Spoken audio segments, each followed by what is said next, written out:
Buenos días, muy buenos días, bienvenidos a la Agenda Pública. Yo soy Mario Campos y les saludo en esta mañana de domingo 26 de mayo, lo más importante, domingo preelectoral, porque el próximo domingo vamos a estar acudiendo a las urnas. ¿Cuántos? Pues por lo pronto 100 millones de mexicanos estamos más o menos convocados en la lista del padrón. Vamos a ver cuántos terminamos acudiendo a las urnas la próxima semana. Pero bueno, llegó la fecha, querido Claudio Flores, ¿cómo estás? Muy buenos días. Muy emocionado, querido Mario, querido Javier, porque además, pues estamos a 7 días de un momento político electoral que va a definir el rumbo después de varios años de este país y además donde los proyectos son, digamos, tan distintos que sí es una decisión que se va a notar. Sí, ¿no? A mí me parece importante eso que dices, Claudio. No es una elección de trámite cuando se dice mucho que los partidos se parecen cada vez más. Sí. Pues esta elección sí tiene proyectos distintos sobre la mesa. Sí es importante lo que se juega. Cada quien valorará, por supuesto. Pero sí hay visiones diferentes que vamos a platicar. Querido Javier Aparicio, ¿cómo estás? Mucho gusto. Buenos días, Mario. Buenos días, Claudio. Buenos días. Y bueno, vamos a hacer un corte en la mesa de hoy. Le mandamos un saludo a Javier Tejado, que hoy no nos acompaña como lleve usted, pero la próxima semana...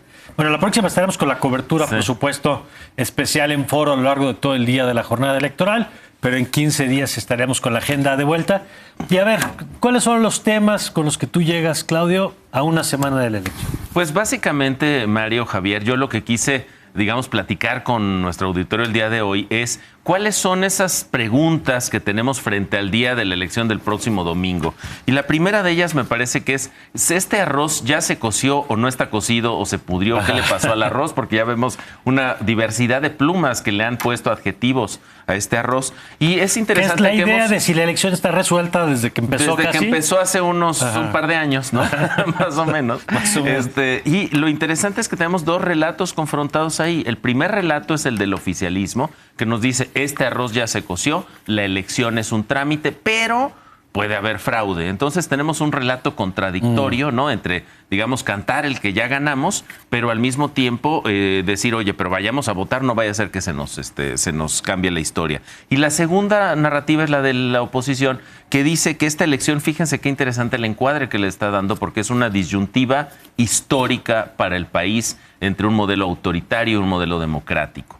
Es además, digamos, una oportunidad para evitar la tragedia de continuar como va el rumbo del país. Entonces lo pone en un sentido muy trágico. Es un momento muy importante, mientras para unos es un trámite, para otros es, digamos, un momento histórico. Eso genera distintas emociones y me parece que estamos viendo votantes de segmentos oficialistas y opositores completamente distintos. A ver, eso es importante porque un tema que tú has estudiado mucho es el de la emoción, sí, en el comportamiento electoral. Yo me acuerdo hace 6 años nos decía Claudio que había 2 emociones dominantes en el triunfo del presidente López Obrador, sí, que eran la esperanza que había logrado, sí, movilizar, sí, y el enojo contra el gobierno, exacto, de Peña Nieto y en general el PRI-PAN en ese momento, ¿no?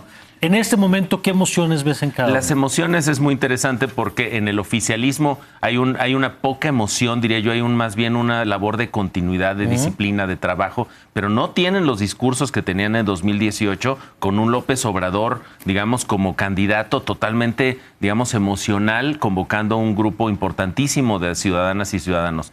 Hoy lo que vemos es más bien la emoción negativa está en la oposición. Hay mucho enojo, hay, para decirlo así, encabronamiento, digamos, del votante. Lo estamos viendo en las redes sociales, lo estamos viendo incluso en las confrontaciones que a veces se elevan a estas mesas cuando tenemos, sí, digamos, vocerías de un lado y del otro. Pero es interesante cómo hoy estamos en una elección altamente emocional, y yo creo que va a ganar esta elección quien mande más electores a las urnas y por lo tanto quien emocione más a los Ahora electores. Vamos, si quieres, con esa y con otras de las preguntas que traes. Javier, tu impresión a una semana de la elección, ¿qué pasó? Sí, yo coincido con varios de los puntos que ya se mencionaron. Yo sí creo que hay mucho en juego en la elección. Tan solo lo pondría así, nuestra democracia es joven y las democracias jóvenes son frágiles, no podemos dar por sentado nada. Yo sé que hay diferentes piezas de información. Según las encuestas, la elección está muy holgada, pero si vemos las movilizaciones en la calle, la discusión pública en redes sociales, sí, los resultados más recientes federales de 2021, cómo están avanzando las campañas locales, hay varias piezas de información que nos podrían señalar una elección que puede estar reñida. Y a ti, a ver, déjame tenerme en eso, porque hacía la pregunta Claudio de si el arroz ya se coció. con estos otros indicadores que estás diciendo, porque las encuestas, ahorita platicamos el papel de las encuestas, salió una encuesta, por cierto, que dice que el 70% no confía en las encuestas. Habría que ver si a esa encuesta le podemos creer o no. De Alejandro Moreno, Sí, del Financiero. pero dice que el 70% es escéptico de las encuestas. Si no eso es el único indicador, ¿qué otros pesan? Mira, normalmente desde la academia te fijarías cómo va el país, ¿no? Cómo está la economía, la seguridad, los temas, ¿no? La salud, la educación. Y ahí las mismas encuestas te dicen que este gobierno está reprobado en todos los temas, salvo programas sociales. Okay. Entonces, para mí una incógnita es, bueno, mira, la economía va lentamente recuperándose de la pandemia, pero ahí nos queda la duda, bueno, ¿qué va a valorar más el electorado? Si el electorado se va a fijar en la seguridad, la calidad de los servicios públicos, educación, salud, pues la elección pintaría reñida. Si te fijas en la economía, el crecimiento económico de este sexenio es más mediocre que el de otros sexenios, ¿no? Ahora, si del otro lado ves el entusiasmo por los programas sociales, el carisma del presidente, su popularidad, bueno, eso le favorece, ¿no? Pero tan solo contrastando entonces no diría yo, ¿cómo está la economía, cómo está el país? ¿Cómo le fue al gobierno en sus políticas públicas? Contrasta mucho, incluso de acuerdo a las encuestas, con las preferencias de voto. Hay quien dice que a lo mejor en las encuestas lo que estamos viendo es la popularidad del presidente o 2 años de campaña de Sheinbaum. A Sheinbaum se le encargó ganar encuestas. Exacto. Y entonces invirtió en eso desde hace más de un año. Porque esa era la ruta para llegar a la candidatura. Claro. A ver, y es interesante esto, Claudio, porque una cosa es cómo llegan los discursos, las estrategias, cómo llegan incluso las encuestas, pero luego la otra es quién vota. ¿Qué tenemos que atender ahí? Pues ahí recientemente platicaba con mi amiga Lorena Becerra, que estuvimos en un foro allá en el Instituto Electoral de Jalisco. Y una de las cosas que ella me decía era cómo usaban los modelos de votantes probables y cómo los veían en este proceso electoral. Y discutíamos un poco que frente a este proceso electoral podemos poner variables de conocimiento de fecha, por ejemplo, para ver qué tan probable es. La primera es, ¿tengo credencial para votar con fotografía? Tengo, que es una propiedad. Segundo es, voy a ir, declaro que voy a ir a votar el 2 de junio, ¿no? Ese es el segundo. Pero de ahí vienen 4 elementos, que es, ¿sabes cuándo es el día de la elección? O sea, hay votantes que saben que es el domingo 2 de junio. Hay otros votantes... Junio, con N, o sea, dentro de 8 días. Ahí voy para allá. Después tenemos otros votantes que dicen, la elección es en junio. No sé qué día, pero es en junio. Luego tenemos votantes confundidos que creen que la elección es el 2 de julio. ¿Por qué? Porque tradicionalmente julio ha sido el mes de las elecciones. Claro. Entonces hay gente... Y tercero, cuarto, hay ciudadanos que dicen no sé cuándo son las elecciones. Entonces, evidentemente, ahí podemos ponderar y decir, oye, pues es más probable que vaya a votar el que ya sabe el día de la elección que el que no tiene ni idea cuándo va a ser. Pero el segundo elemento, por ejemplo, de ponderable es, eres beneficiario de programas sociales, tú o alguien de tu familia, y esa es otra variable importante. Los programas sociales también van a mover la aguja en esta elección, me parece, por el tamaño que tienen y además por el propio uso político que ha hecho el gobierno. Digo, lo vimos incrementar estos apoyos justo previo a la elección, incrementar el salario de los profesores de la CENTE. Es decir, hay también una intervención del gobierno federal para tratar de mover ese votante que se mueve por los apoyos. Ahora, déjenme poner algunos elementos en el tablero de lo que ha pasado en esta elección. Hay actores de poder real, el crimen organizado es uno de ellos, que ahorita lo vamos a revisar, pero otro es el presidente, bueno, y otros son las autoridades electorales, pero el presidente de la República, Javier.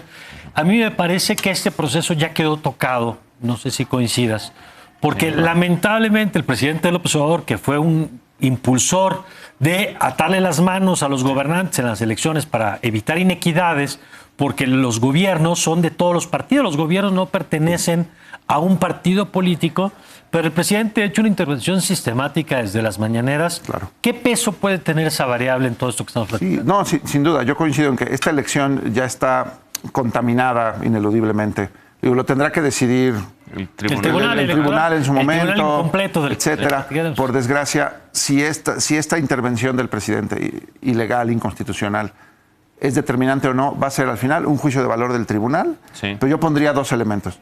En 2006, una elección muy reñida, el tribunal reconoció que el presidente Fox había puesto en riesgo la elección por sus manifestaciones verbales. Bueno, el presidente Obrador lleva ya no sé cuántas amonestaciones, 30, 40, ¿no? porque no ha dejado de intervenir en las contiendas, violando restricciones que él pidió que se incorporaran a la Constitución. Exacto. Tras sus derrotas de 2006 y de 2012.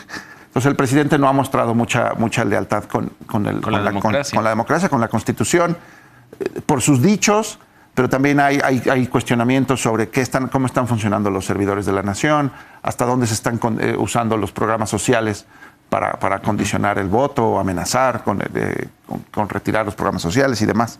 Entonces yo creo que ahí hay un problema. La contienda sí es altamente inequitativa, no luce tan reñida como 2006, pero, por ejemplo, algunos elementos de inequidad me recuerdan al 94, por ejemplo, ¿no? Sí, de acuerdo. En otros contextos, pero sí, es una elección con una cancha muy dispareja. Ahora, la decisión final la va a tener el electorado. Yo no diría, yo no usaría la etiqueta de elección de Estado. Creo que eso es ya conceder a la cancha. No, pero es una elección con una cancha lastimada, vulnerada, una cancha quizá más inequitativa que en otras elecciones. Ya. A ver, Claudio. Y digo, conectando este asunto de la equidad en las elecciones, pues también hay que decirlo, el uso de programas sociales que durante muchos años se hizo un control de cómo se daban, bajo qué mecanismos, con qué reglas, con qué discurso le entregas a alguien un apoyo para que se sienta en total libertad después de elegir por quién quiere votar, pero aquí me parece que este gobierno lo ha hecho justo al revés, ¿no? Una de las cosas que sale también en las encuestas, Mario, es el asunto de quién te está dando este apoyo, y un alto porcentaje está diciendo me lo está dando no el gobierno federal, no el país, sino el presidente López Obrador. Sí, que es una batalla que se ha dado muchos años. Es curioso porque el propio presidente dio la batalla por llevar a la Constitución los programas sociales bajo la premisa de que así se blindaban, y ahora el propio presidente dice que si gana la oposición se van a ir para atrás. Pues que no se supone que el sentido de llevarlo a la Constitución era darle ese blindaje.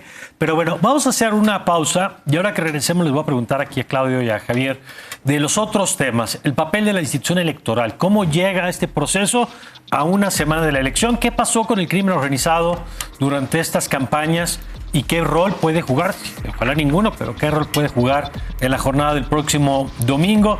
De todo esto vamos a platicar regresando del corte. Ya volvemos.